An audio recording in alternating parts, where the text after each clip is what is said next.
So we use present simple, which has very simple form. We take the infinitive of the verb and it doesn't change with I, you, we and they. I play, you play, we play, they play. In negative form we just say I don't play, you don't play, we don't play. And as a question, do you play? We have to use the auxiliary, do you play? With he and she we just say he doesn't play, she doesn't play for negative, or he plays, she plays in the positive. So remember to add an S with present simple. It's for situations which are always true. Now this is, for example, scientific laws.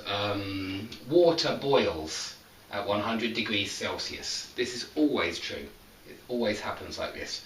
The sun rises in the east. The sun always rises in that direction. So present simple also happens repeatedly. The sun rises in the east. Okay, so if present simple is for states, for permanent states, for things which are always true, present continuous is for things which are happening now. So if we're going to use the word boil, we can say, look, listen, the kettle is boiling in the kitchen. Make me a cup of tea, please. So this is happening now. Or we could say the sun is rising now, at the moment. It is rising and it looks gorgeous. Gorgeous means beautiful, very beautiful. So the sunrise looks very beautiful at the moment. The sun is rising. Now, maybe some of you think it should be it is looking, because this is also happening now. Well, it's not, and it's because this verb, look, is actually a stative verb, and that's what we're going to look at in the second part of this video. Okay, so present continuous is also for unfinished present actions. He is playing football now, so maybe it's half time and he's eating an orange, but he's playing football now. He's not finished, he has the second half still. So maybe you're talking on the phone and you can say, he's playing football now, but I can give him a message. Okay? That means it's unfinished, it's happening right now. But if it happens repeatedly, for example, every Saturday, you want to say that you play football every Saturday, you say, I play football on Saturdays. It means every Saturday. It's not happening now, so we don't use the present continuous form. So some words give us a signal to use present continuous. The word now is a signal to use present continuous because it's happening now.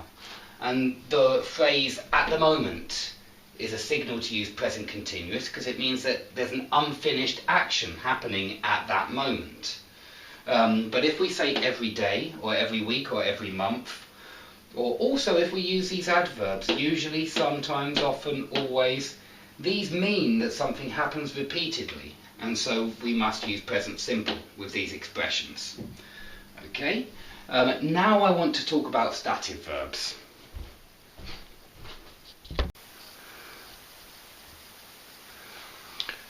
Okay, so we have in English we think that verbs can be two different types of verbs. You can have a stative verb. Stative, also sometimes you hear them called state verbs, and maybe state is even clearer, because when we say stative we mean not moving. We mean static, like static electricity is not moving, it's no current. So stative verbs are not moving, they're not dynamic. That means that stative verbs can't be used in present continuous. They also can't be used in past continuous. They also can't be used in future continuous, or in present perfect continuous, or in past perfect continuous. Any continuous tense in English is dynamic. So if you see ing on the end of a verb, it's a dynamic verb, and it can be used in a dynamic way. But many verbs in English are not dynamic, and that means that our mentality towards them is that they don't describe an action. They don't describe a process. They just describe something which is some kind of state. So generally, a way of remembering which verbs are stative is that they refer to mental states. If you doubt that something is true, this is a mental state. If you agree with someone, this is a mental state. The same for believing someone, trusting someone, knowing someone, understanding someone, recognizing someone. All of these verbs are mental states, so you never say I am doubting, he is recognizing, they are understanding. Okay, so remember these verbs, these mental states are non-moving. The same for some verbs of perception. See, hear, look and sound. So look, you remember I said the sun is rising and it looks gorgeous. You don't say it is looking gorgeous, you say it looks gorgeous because it's stative. With these verbs of perception, there are some exceptions, and you will see what I mean in a moment.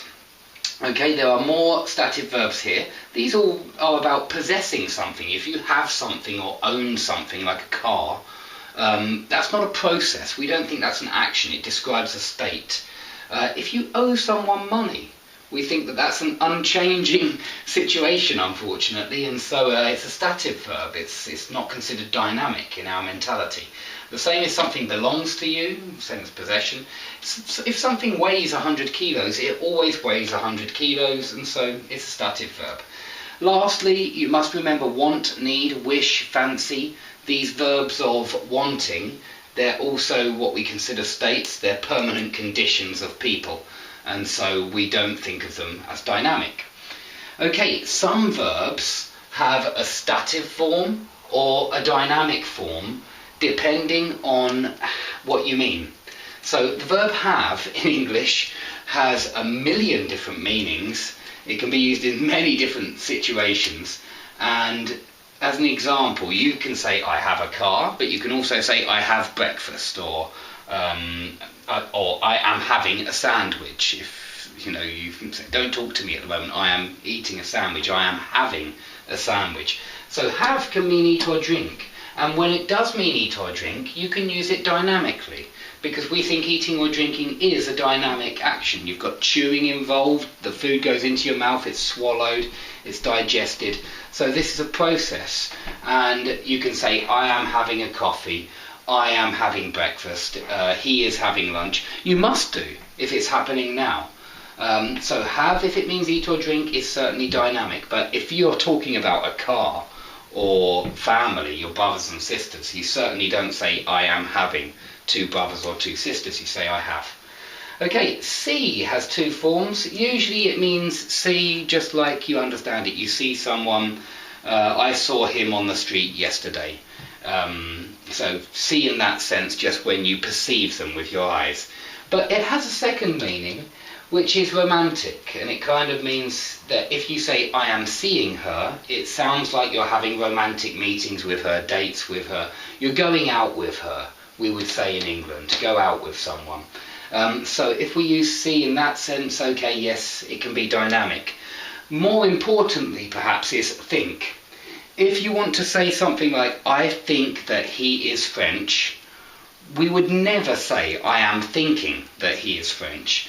When we're talking about opinion, we use it as a stative verb. Your opinion, and in fact, I've forgotten some of the most important verbs, shame on me, but also like, love, hate, mind, these are your opinions about things. So we use these verbs as stative verbs, like, love, hate, mind. Let me quickly write them because they are important. These are stative, they are opinions. If you say I don't mind washing up, it's an opinion. It's saying it's not so bad. If you say I hate washing up, it's an opinion. I love washing up. So all of these are stative. You do not say I am loving something. McDonald's are very famous for saying I'm loving it, but it's not true for other. It's not good grammar. So I think that he is French is always stative. But if you mean think about like the process of thinking, for example, I'm thinking about going on holiday. I'm thinking about having a holiday. Well, then you can use it in a dynamic way, because you're not giving an opinion. This isn't an opinion. This is describing the process of having ideas about something in the future, having plans, making plans. And if that's the kind of thing you mean, you can use it dynamically, and you must use it in continuous. But if it's just opinion, I think that he's French, or I think that she's a nice woman, this is your opinion. Okay, I hope that that's all clear. If anybody has any questions about any of this grammar, please ask them under the video. They help us all learn. And if I've made any mistakes, please tell me under the video as well. And please subscribe if you enjoyed the lesson. Thanks for listening, and I hope I see you soon.